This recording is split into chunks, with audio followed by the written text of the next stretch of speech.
Warning. This podcast is about the horror genre, specifically horror films. As most horror movies are filled with coarse language, violence, and/or gore, the topics and language of the cast of the pod will also reflect the genre. If you have any issues with the aforementioned warnings, please press stop. But if you have no issue with adult language, movie violence, or the accoutrement that accompanies horror films, please feel free to continue.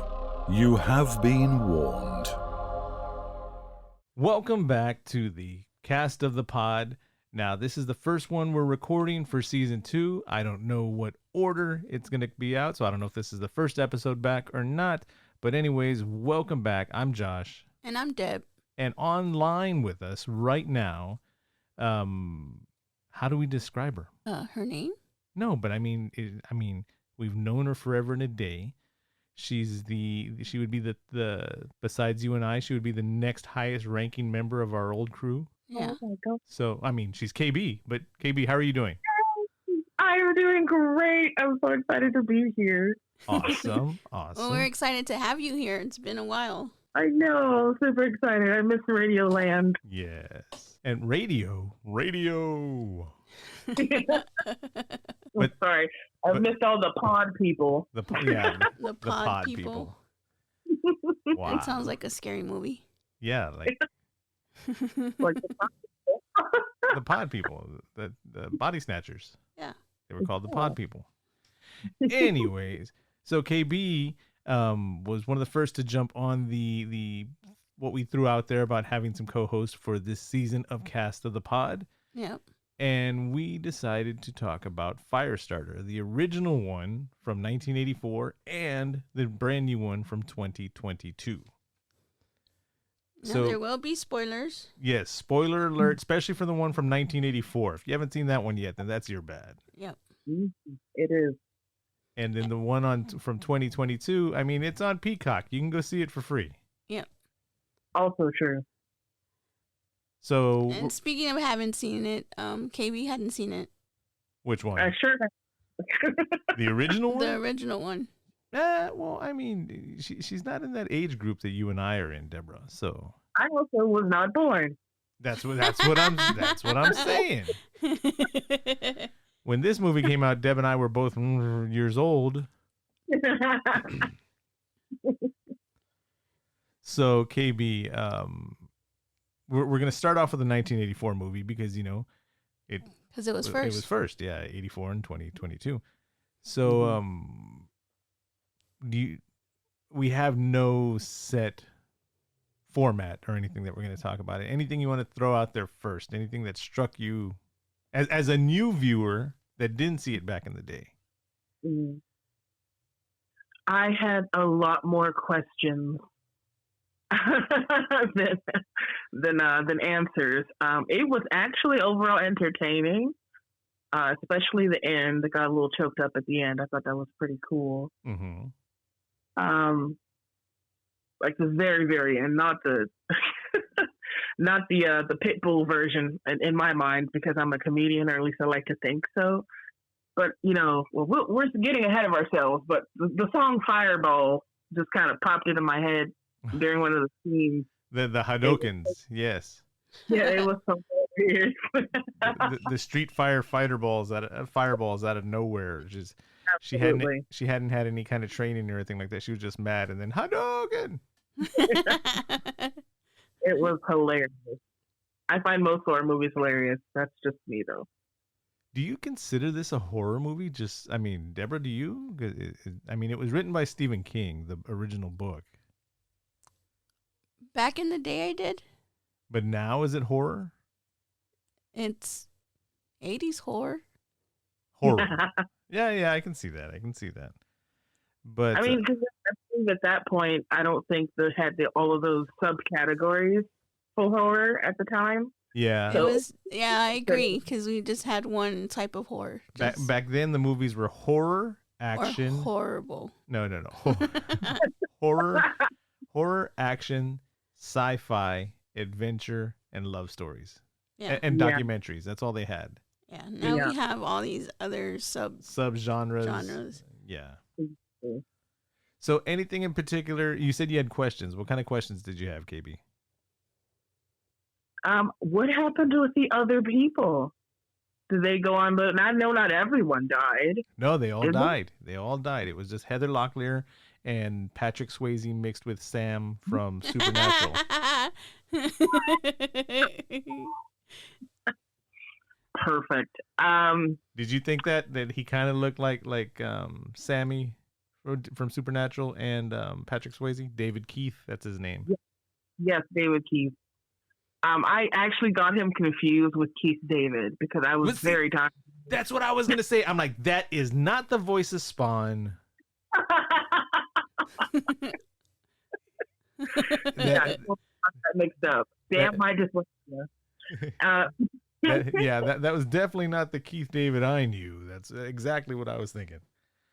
But I would have loved to know what kind of actual reactions the people were having. Like, did someone feel like they were on fire? I know the guy ripped his eyes out, which was very graphic. I wasn't expecting them to do all that. Dude, it was an 1984 horror film. They had to have the bright red blood. Yeah. Yeah. I mean, I wasn't expecting them to actually get that close up with the eyeballs and stuff. But so for those of y'all that hadn't seen the movie, I don't mean to talk over you there, KB. I'm sorry, but the parents, which are Heather Locklear and David Keith, they were poor college students signing up for an LSD and psychologic, if that's even a word, drug experiment. What do you call those things? The trials that. Medical trial. Yes, the medical trials, and they were the only two that survived because everybody else started tripping balls. And because they lied to everyone. That's what happened. Because why? They lied to everyone. Oh, yeah. They said 10 people are going to get water injected to them, and the other 10 people are going to get water mixed with drugs. So everyone got drugs. Did everybody get it? Yeah, everybody everybody got it. One has different songs. That's a different movie. Anyway. Did you have any problems with the movie? Anything that like bothered you or anything besides the bloody eyeball being ripped out and shown on the floor? Man, what if they would have stepped on it? Like that would have been too far. That's the line right there. No, they should have gotten more graphic like they did in the second one. But again, we're getting ahead of ourselves. I think the little storyline, which I didn't understand. What is that guy's name? Who does the chopping? The doctor? Not the doctor. Yeah, the doctor was Dr. Wanless. The assassin. The assassin. Oh, dude, we're gonna get into him. John Rainbird, played by George C. Scott of all people. He was creepy. Yeah, we'll get into him. Be careful the wordage you use when describing the creepiness of him, because there's things I don't want us to get shadow banned or anything like that. It was a level I was so uncomfortable with. As soon as he said, "I want the girl," I was like, wait a minute. Done. Tap out. It was over. I was like, no. And jumping to the 2022 one, they did his storyline so much better on why he wanted to get rid of the child. Yeah. Mm-hmm. And we'll get into that in a bit. But what was the most, Deborah, let me ask you, what was the thing that bothered you the most about Firestarter 1984? Him. Yes. Okay. That was John Rainbird. KB, anything for you? It's okay. I'm sorry? I was gonna say it's okay if you had the same thing, because I mean I think all three of us can agree that John Rainbird, portrayed by George C. Scott, was like super creepy, and like he was a diddler. That's what. That's the vibe he gave. And just the way he talked, it was just like too creepy. And I was like, I don't remember, because we had to go back and watch it again, and I didn't remember him being I don't even remember him being in the movie. But I'm sorry, what were you saying, KB? No, I also agree. That character was extremely creepy. I also would have liked a little more backstory on the shop and how long they've been going on, and are these the only two people who survived, and why do they want them all dead instead of trying to train them? Like it's like they're trying to stop what's happening, at least with that particular individual. But I think he was going to die anyway because of his gift of like destroying his brain from the shop. Exactly. Like I feel like breed more of them. Like, what are you doing? Well, isn't that what they wanted to do with her? Well, yeah, that was later on after they created her. But how come they weren't? I mean, they knew what they were going when they started the clinical trials. How come they weren't prepared for it to work? They were just like, we're just gonna kill all 20 of these people. And then exactly. Then it worked for 2 of them, and they're like, oh shit, what do we do? Yeah. And then they just killed them, which again made no real sense to me. They were like, success, eureka, throw them away. Exactly. Like, they just stopped the trials after that. You know what I mean? So I kind of wish they would have had more experiments. And how long had it been going on before then? Did they continue afterwards and still had failures? Why were they even keeping an eye on these particular 2 in the first place? They weren't using them for anything. There was one thing that really stuck with me. That was, not counting the portrayal of the diddler that was John Rainbird, and not counting the eyeball on the floor. I was really upset and disturbed by Antonio Fargas, also known as Huggy Bear, getting screwed over for $500. They did Huggy Bear wrong. I'm lost. The taxi driver. You know who Huggy Bear is? Didn't you watch Starsky and Hutch? Oh, and he gave him $1. Gave him $1, and he's like, for $500. Yeah.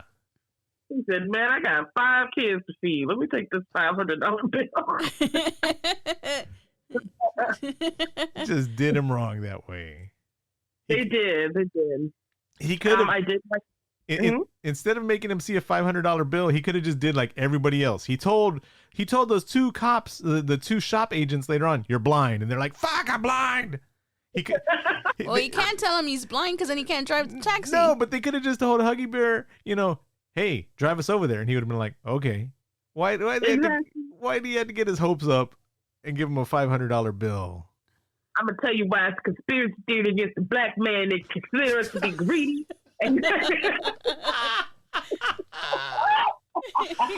Oh man.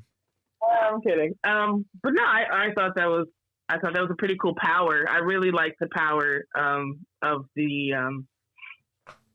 father. I didn't wish it killed him every time he used it, but it was great. Yeah, he was getting pinprick hemorrhages in his brain. I wrote that down in my notes. One of the things that caught me off guard, and me and Deborah at the same time, we were like, Martin Sheen. Yeah. and Deb, what did you say about him? I said I never realized how much his kids look just like him. Yes, it is super crazy. Emilio Estevez and Charlie Sheen, because you're not used to seeing them all the same age, and in this movie he was the age of what we're used to seeing them. Yeah, exactly. I could see both of them in him. I was like, wow, that's amazing. Now the bridge between the 2022 and the 1984 ones, Irv and Norma, that's the old guy in the truck and then his wife, right? Mm-hmm. The bridge between both of them, they're both great actors. Yeah. They both made you draw some kind of emotion on that. But for the 1984 one, did you realize that was Art Carney from The Honeymooners? What? Yeah, yeah. Wow. No, I did not realize that. I was more in shock that they shot the man. So I have a question about him. What about him? Okay. So he picked him up and he was like, I can take you a couple miles closer, blah, blah, blah. Mm-hmm. So when he invited them over to dinner to his house, Did the dad have something to do with that, or was that just him being No, nice? Because that was his own genuine niceness, and they also they also pointed out that they always wanted to have kids, but they didn't have kids. See, that could lead you down another creepy road right there too. That is true. I always wanted a daughter, and I'm like, for what? the reason I was asking is because, like, after they finish eating. And then he tells his wife, "Why don't you take what's her name? Charlie." Charlie, yeah. Well, he said Roberta or Bobby. Yeah. Outside, so he could talk to the dad, right? Yeah. He looked like he already knew that they were lying to him, so that's why I was like, did he do something to them, or was that just those old country feelings that people get?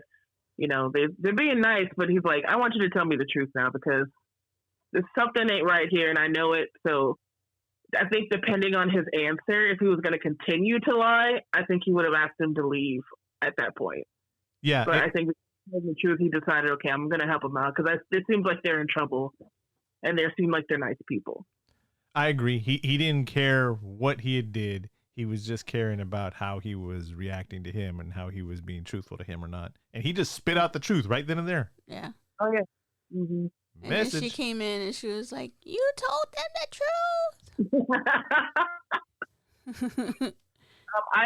Another thing that I did not like about it was how utterly dramatic it was to get to the point of burning. I mean, I understand the buildup because it does take an immense amount of power to, burn anyone. But I'm thinking it was going to be way more instant instead of, like a microwave, because that's what it seemed like.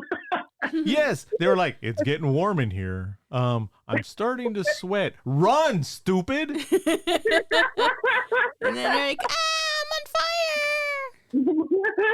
And no. And then they went from like their shoes or their sleeves being on fire to complete skeletons. Yeah. Exactly. But that's the 80s for you. That's You know what else is also the 80s? The fact that they're like, all right, let's get in this Jeep. And they got into a Jeep with no roof. And she was holding on to the seat. No roof, no doors, no seat belt, no front window. You could tell she was all scared, like for real scared. She was like holding on to the seat, all tensed. And they filmed it with no stunt double or anything like that. They're like, here, kid, just hold on to the seat. Just hold on. We're gonna go through the bumps. Just hold on to the side. Yep, absolutely. But go on. And then I was thinking, you could tell she was like sitting there all tensed up, all like, I'm like, I don't want to fall. I don't want to fall. I don't want to fall. So it took forever. This is the part of the movie that I didn't like. Y'all let me know what y'all think. When they get them at the shop, and then they're there at the shop, and they're trying to build up that Rainbird is becoming her friend, and then all of a sudden the custodian has access to all the horse stables, and they're riding horses and all that. And then that part of the movie just took forever. Yep. Well, he was a cleaning guy. He has keys to everything. Yeah, and they just happened to let like the super secret experiment kid go out with the custodian. No offense to any custodians anywhere. Mm-hmm. Y'all run the world. Without y'all, the world would be very dirty. But but they're not giving y'all horse stable and experiment privileges. I'm just saying. Not at all. I have on my notes right here a couple of things. One, that they bought her a ColecoVision instead of an Atari. She had a ColecoVision. And then I think she said this. I should have made better notes, but it says in quotes, "I don't want to look at you. Something might happen." Do y'all remember that line? She told who that?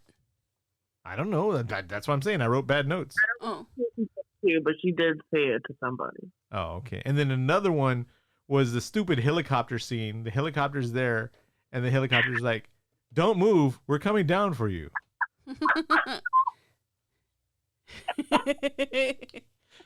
It doesn't make it a bad movie or anything like that. It's just, I mean, it's very 1984.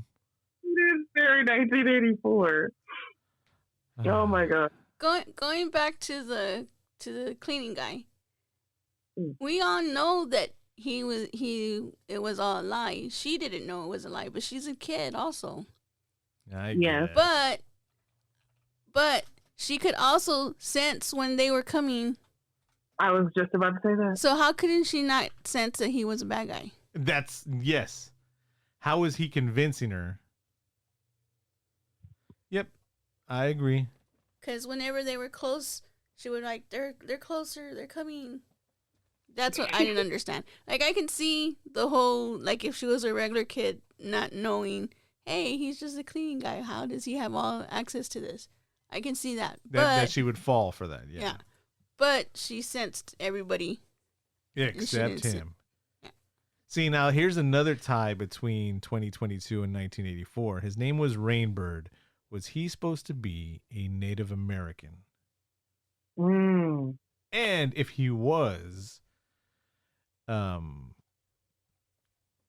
is George C. Scott really somewhere down the line in any way, shape, or form? Because I don't want to say, he wasn't, and that shows you 1980s casting, but then he is 1/64th hundredth or something along down in the road, Yeah. I don't know. I mean, I wouldn't put it past it because it is still the 80s.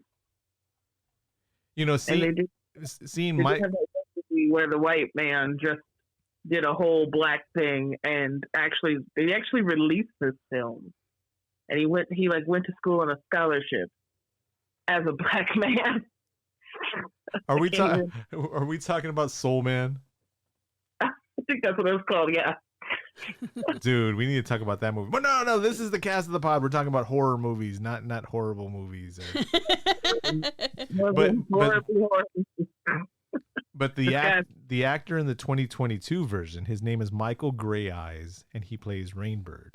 Now, what they show on him, jumping to the newer movie, which we haven't really got into yet, but with him, it was something of a spiritual journey and something about his belief that they didn't necessarily make it a Native American belief or anything like that, but they kind of made him look like he was an occultist, and he wanted to steal her power to move on into the next world, which is what George C. Scott kind of said, but when he said it, it sounded like someone that needs to be in jail and not allowed around malls or schools. Absolutely. But when Gray Eyes said it, it sounded like, oh, it's a spirit thing. He wants her power. And when George C. Scott said it, it was like, She's youthful, she's fertile, and she's pretty. Okay. Yeah, that's when he said that, I was like, what are we watching? Did you know there's a part 2, and I don't know where to find it. It's called Firestarter Rekindled. Right? Oh, yeah. I thought it was a TV show. Was it a movie? Is it a TV show? Oh, a sci-fi original miniseries. Yeah, there you go. And it's called, the byline for it is Too Hot to Handle. No. Yeah. I saw a little advertisement trailer for it, and I was like, absolutely not. It just already looks stupid. So when the movie ends and the dad dies, we said spoiler alert, right? Yes, we did. Yes, too late anyway, if we didn't. And then they go to live with Ed Norton. I'm sorry, that was his name on The Honeymooners. With Art Carney, who's Irv. And then Louise Fletcher, you saw who that was, right? That was Nurse Ratched from One Who Flew Over the Cuckoo's Nest. Yeah. Mm-hmm. I like the 2022 version where you find out that Charlie has telepathy and she's talking to the sick person in bed. Yes. Mm-hmm. I did like that fact. Okay, before we end on the 1984 version, Deb, do you have anything you want to throw in that we haven't talked about? I was happy when they gave her the toys, the different things, and they had a Cabbage Patch, and I had the same Cabbage Patch doll. Nice. KB, you got anything? Oh. George C. Scott was just white. That is not fair. Oh, wait. thought he's white from Virginia. So you're saying that the casting, not the creepiness, but the casting, right? The cast was very 1984, yeah. Oh, okay. KB's like, sure, that's what I'm saying. I'm just saying, the casting was 1984. It's not Breakfast at Tiffany's, but it's definitely 1984. Yes. Whatchamacallit? I do like the fact that I would have loved to have known how in the world this Charlie girl found where to find the farm family again. Yeah, she just figured it out on her own. Well, she felt him. She used her powers that she couldn't figure out that the creepy diddler was next to her, but she used her powers to get her across the country to find the... After she used the powers for the Kadoken, like all her powers became stronger. And so that's how she found him. I suppose so. But yeah, that last part of the movie got me a little choked up. I was like, oh, she wants to go live with them. They're just a strange girl that can burn things whenever she feels angry about anything. Or maybe, let's get this prepubescent child who's about to start that cycle of her life that has this power that's controlled by her emotions, and let's have her, around our barn that has hay and super flammable old people stuff. I honestly thought she was gonna burn a chicken. At least she doesn't turn into a panda. That's turning red. No, but that's what the dad said. She's like, "Can I go look at the roosters?" He's like, "As long as you don't fry one or boil one or something like that." A cook one. But yeah, KB, you alluded to that at the beginning of the conversation. The Hadoken to the golf cart, out of nowhere. It was the cheesy graphics where they got like a paper mache ball covered in gasoline and lit it on fire. And then where is these balls coming from? I think that like maybe pieces from the barn, but like you really telepathically ground up pieces of metal and wood and just shaped it into a ball and just start chunking it at whatever. They were using those dodgeballs that we used to play with in school. Oh, that smelled like bacon. They smelled like bacon. Bacon. Those red dodgeballs that had that texture on them that they would slap you. Bacon. Well, they had a smell to them that only those smelled like. It smells like, to me, fresh rubber. Like it always smells like fresh.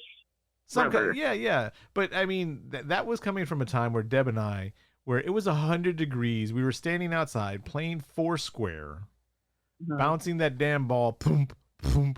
Kids nowadays would melt. Yes. You can't even go outside because it's hot. You can't be outside because it's hot. Saying the two people that have their air conditions on at 68. Yeah, but we paid our dues when we were little. The what? You paid your dues? Those. Yes. I drink the water hose. See, those are the days. You can't do that now because. No. Back to the movie. Now we're talking about Firestarter 2022. This movie stars Zac Efron as Andy McGee, Ryan Kiera Armstrong as Charlie McGee, and Sydney Lemon as Vicky McGee. Now, besides the much better casting for Rainbird with Michael Grey Eyes, right? They had Kurtwood Smith as Dr. Joseph Wanless. Now, I didn't know his name was Kurtwood Smith because to me, he's always the guy that killed RoboCop and then the dad from the 70s show. Oh, that's right. That's him. Oh, that's I didn't even recognize him. Okay. Yeah, that's Red from that 70s show. Okay. And then John Beasley as Irv Manders. Yes. I recognize his face anywhere. Yes. So much better casting there. I don't know about the Zac Efron part. And I don't know how I feel about Sydney Lemon. She's been in a whole bunch of stuff too. Yeah, I'm not gonna a lot of sci-fi. But was this a sci-fi? No, it was a Peacock movie, right? Mm-hmm. Yeah, they have it described as a horror sci-fi. Okay, so starting with you, KB, what did you think of of Ryan Kiera Armstrong as Charlie McGee. How was her casting? I would say she was a little bit older than the original character. And I feel like she was, I'm not gonna lie, I was so bored watching the entire thing. So I don't really have like too many notes except how bored I was, and there were certain parts, and I'm not gonna lie, I went to go like make food for myself. I went and wash clothes, phone calls. I still watched it. Don't get me wrong, but there's some parts I was just so damn bored throughout the entire thing. I think she did a great job though. As a performer in the film, I think she gave her a little more depth. I think she learned a lot faster, and I think the control over her powers, and how she dished them out was very cool. Cool. Deborah, you? I liked her. She wasn't. I'm a big Drew Barrymore fan back then and right now. So she wasn't as good as that Charlie, but I think she did a good job. They changed a lot of things in this movie that weren't in the first movie, and they twisted things around. I've never read the book, so I don't know. I don't know how close to it was, right? Mm-hmm. But there's some things that I didn't like and that were kind of weird, but I understand why they did it. They had I forgot his name already. Zac Efron. He was using his ability. I hate when they try to show, look, he's such a good guy that he's getting his pinprick brain hemorrhages to get people to quit smoking, but that's giving him $100 to feed the family. He's the only one working. And then the mom, who can read people's minds and shit, she's like, I don't like my powers. You go bleed your brain because I'm too good to use my powers. Shit. I was like, I want powers. Working in this family? The hell? It's not right to use our powers. Shit. I did not like how it was so creepy. Like, you crack your neck? The crack was so disturbing. See, they tried to make it more horror in this one. Yeah, I liked that. When it started off, and then the baby, whatchamacallit, burns what are those called? The mobile? The thing? Yeah. Yeah. And then all of a sudden he's holding the baby, and then poof, the baby lights up on fire. I was like, what? What? This movie's going to be great. I rescued a burning baby, and I got burning baby all over me, and that's what happened to my clothes. This movie's going to be awesome. And it wasn't. Nope, it wasn't. I did like that they showed more of the mom. I just didn't like what they showed of the mom. Like how you were saying that she was complaining the whole time. No, it's just like Deborah and I just watched Morbius the other day, and that's on our Josh and Deb cast and our Bucket of Popcorn podcast. And we've got all these people that have this moral quandary. Oh, I have this power where I can change the world. I can't use it because it's wrong. All right, I can't drink the blood of bad people because it's wrong. Shut up. Give me those powers. Give me that magic. Anybody listening to this that you want to give me a super secret government job or something like that and pay me good enough? Shit, I'll do it right now. I'll tell you, there's no moral qualms or anything like that. I'll be Matildaing all over the place. Like, just what do you want me to do? You gonna pay me? You gonna fix my credit? Okay, sure. Take care of my medications? All right, I'm down. I am down. Absolutely. But I did like the scene where she accidentally fried the cat. Yeah. And then she was sad. And then she was sad about it. And then he made her put the cat out of its misery, which I knew was going to come back later on. And then there was a good line when he told her, this is what it costs. Yes. Mm-hmm. You can't have just a reaction. You have to have a decision. This is the price you have to pay. That was like, oh, that's good. I like that a lot. And then she made it a point later on to go, this is what I'm paying for it. I'm killing your ass because I want to. Not because I had to or an accident, because I want to. And then on this one, they gave her more powers. Yeah. Well, they gave her the exact powers from both parents. Yeah, including her own, and I like that. And I like that she's not getting, since she's the child of two of these, she's not getting the nosebleeds or anything like that. I swear in the original one, I thought she was getting nosebleeds too. She was No, not. she was not. But you know what I didn't understand, and she did a great job. Captain Hollister, Gloria Rubin, she was the lady. Oh. Yeah, she was in charge of the shop now that the old shop was done. She was the craziest, creepiest person. I was like, what's wrong with you? What is wrong with you? I didn't see her that way. I saw her as a level-headed person. I'm like, that's who needs to be in charge of the shop. Nah, I thought she was crazy as hell. Deborah, you were doing other stuff. You weren't even watching the movie, KB. I liked her. I agree with you, Josh. The one on the original, he was just like, She didn't seem bloodthirsty or whatever. She was just like, this is my job. This is what I got to do. And then at the end of the movie, she's like, if you hurt your dad, you're going to hurt me. And then Charlie's like, no, if you hurt me, you're going to hurt your dad. yeah. Something like that. And then she just fried them all. But the dad did use his powers on her. Yeah, I was going to say he used his powers because I don't think she would have done it. No, she wouldn't have. And she knew that. The director knew that. And she but was she like, died. no, don't do it, no. And then they just... You know what go on. No, go ahead, KB. Okay, so after the little girl's destroying everything, burning it all down, this woman just kind of pops up out of nowhere and is like begging for her life, right? And she's like, please, don't kill me. I can help you escape. And I was like, oh, that's cool, because she really doesn't want to die. And then, of course, there's somebody with a gun is like right behind her. And I'm like, you really just going to let this man, you just lying to this woman? You see what she just did to 7 other people, and you're still lying to her face? Yeah. I thought the same thing. And Really turned his match. I'm like, you're that stupid. At the end of your life, you're that stupid. That goes back to the same thing we were just saying a few minutes ago about I've got no problem with that. I've got no problem with that.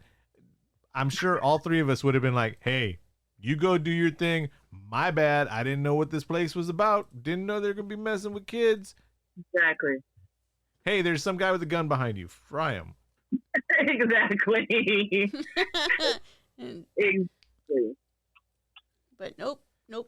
Because all these people were just like 9-to-5ers getting a weekly check or a bi-weekly check or something like that. They weren't the scientists. They were, you know what I mean? Yeah. Exactly. They got hired by ZipRecruiter or some shit. And that's what I didn't understand about the guy when she was trying to get into the facility to see her dad. Why? Why are you lying about this? You know what her capabilities are. You know this. There's a file. Yep. And you're gonna lie. And your pregnant wife. You want to? Oh my gosh, the stupidity of these people. I would like to see a movie of the regular people, the real people that are working there, like the hourly help that's there. Yes, like sitting on the camera. Everybody's just on the phone. They're like, "Oh shit, the fire kid is here." Hey, Charlie. Hey, how you doing? Exactly, like the security man on the camera. He was just like, "This is what's going on. I'm watching it on the camera. This is what's happening. This is what y'all gotta go to." I want to know what his life was like after that. And so the movie, going back into the topic of the podcast, the movie almost word for word says a lot of the lines from the original one and explains all the stuff, but it had like an after school special look to it. Yes, it did. Like when they were in their house looked like it was just like some sheetrock put up, and it was just, the house was too clean. You could tell that they were on a set. And all the scenes, I know they put mist or haze or smoke in movies just to make the background look, better on camera. But all their houses, did you notice before she started using her powers, everything was kind of hazy, kind of smoky.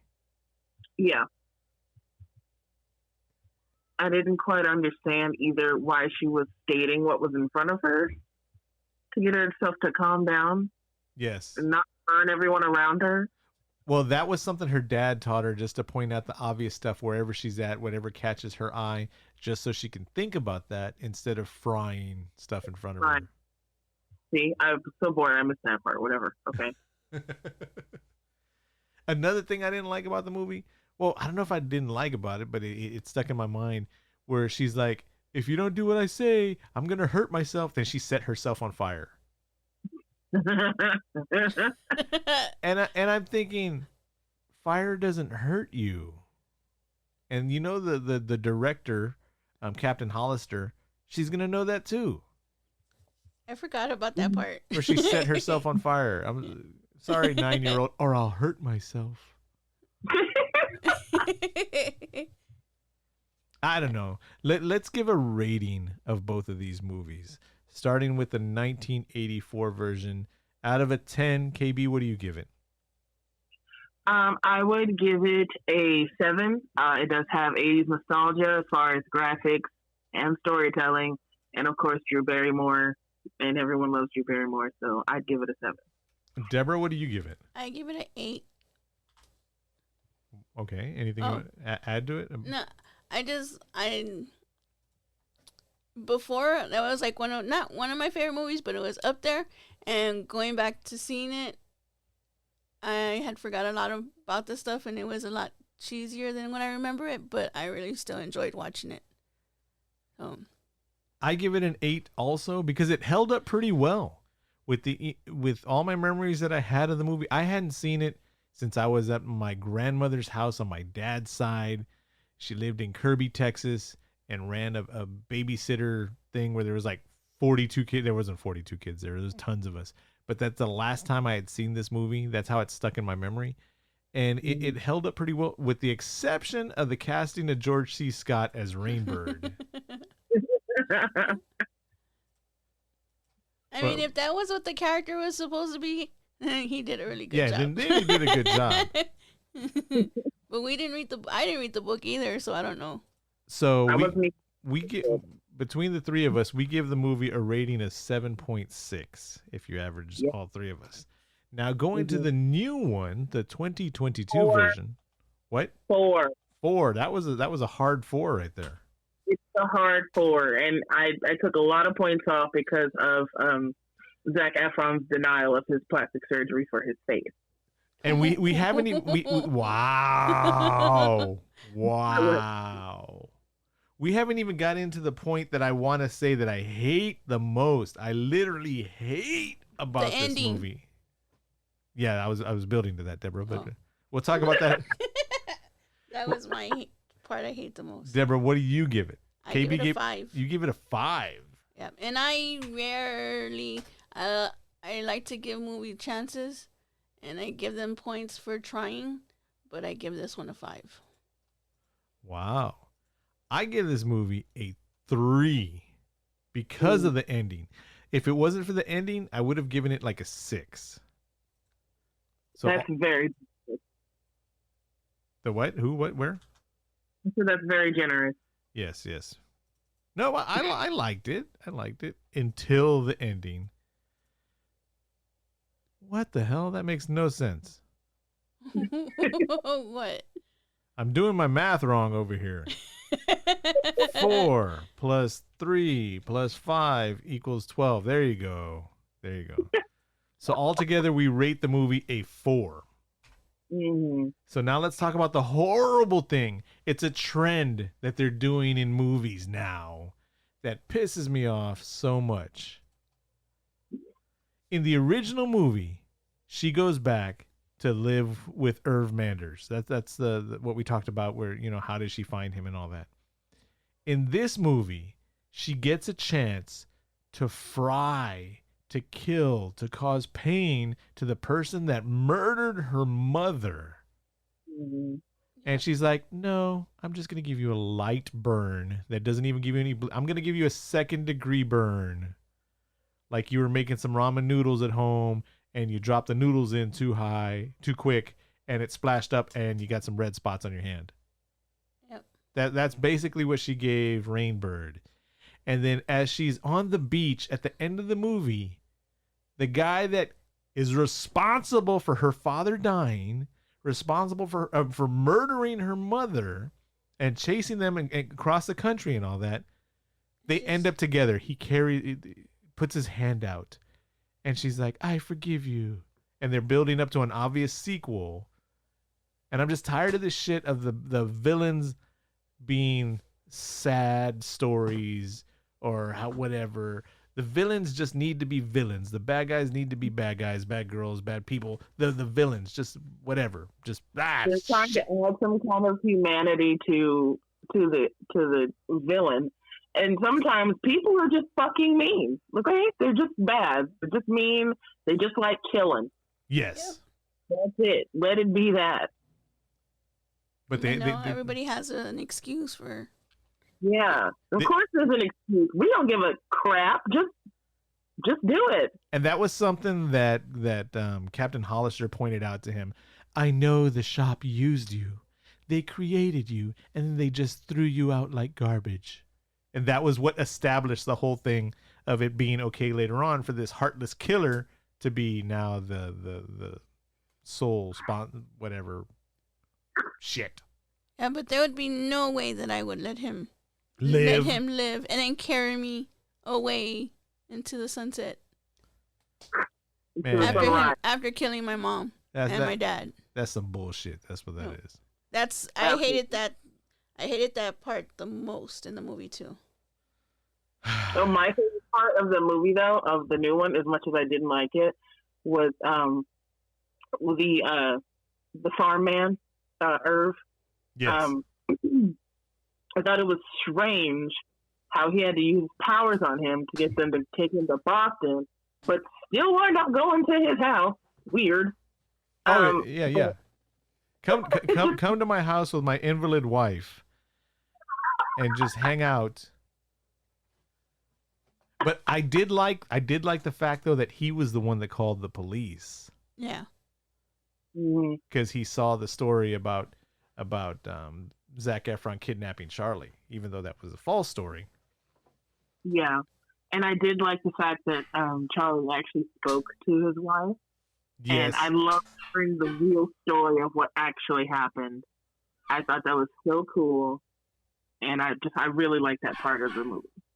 I'm glad that he didn't have to say, "How did you know that? Nobody knew what really happened that day." I'm glad he didn't say that. Yeah. Yeah. Our dogs are barking. Can you hear them? That's because they agree that Firestarter 2022 was terrible. Yep.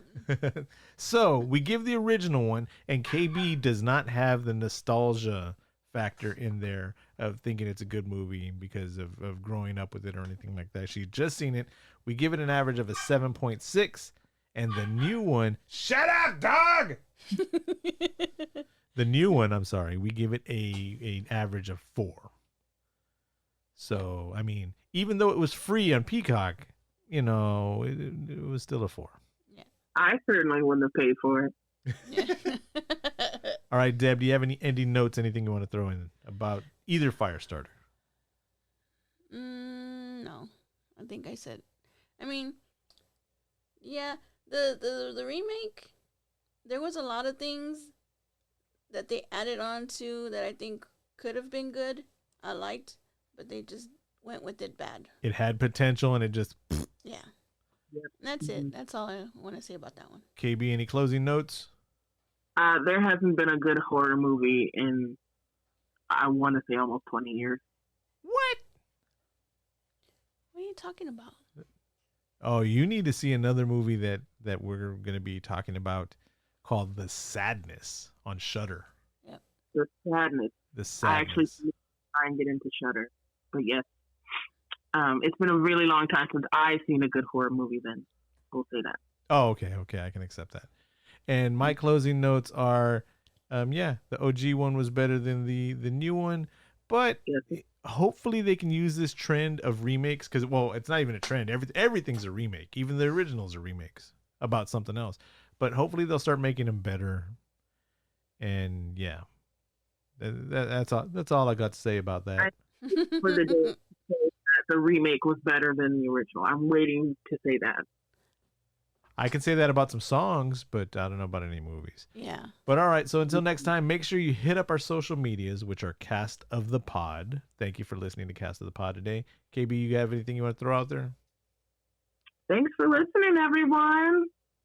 Pod people. I'm glad to be back. Yes, I'm Cast. glad y'all are here. We're in season 2 of Cast of the Pod. So KB christened them right now. Our listeners are pod people. Pod people? Yeah. Huh. Our Yep. listeners are called the pod people. Oh, pod people. I like that. All right, one more time. All the social medias, you can find us at Cast of the Pod. Thanks for your support and thanks for listening. I'm Josh. And I'm Deb. And I'm KB. this has been the Cast of the Pod talking about Firestarter 1984 and Firestarter 2022.